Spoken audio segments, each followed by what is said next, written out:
చింతలమూరి పెద్దింట్ల అమ్మవారిని దర్శించడానికైతే ఈరోజు వచ్చామండి. ఈ ఆలయం కోనసీమలోని చింతలమూరి అనే గ్రామంలో ఉంటుంది.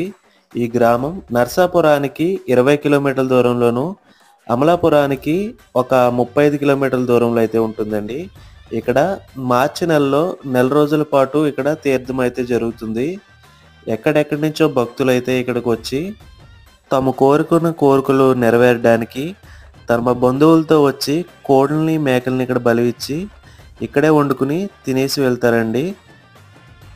మేము వచ్చిన రోజు పెద్ద క్రౌడ్ అయితే లేదండి. భక్తులు వంటలు చేసుకోవడానికి ఇలాంటి గుడారాలు అయితే నిర్మిస్తారు. కోనసీమలో ఉండే ప్రతి ఒక్కరికి ఈ ఆలయం గురించి తెలిసే ఉంటుందండి. మీరు ఎప్పుడైనా ఈ ఆలయం దర్శించి ఉంటే కింద కామెంట్ సెక్షన్లో మాకు తెలియజేయండి. ఈ వీడియో మీకు నచ్చితే తప్పకుండా లైక్ చేసి మన ఛానల్ని అయితే సపోర్ట్ చేయండి.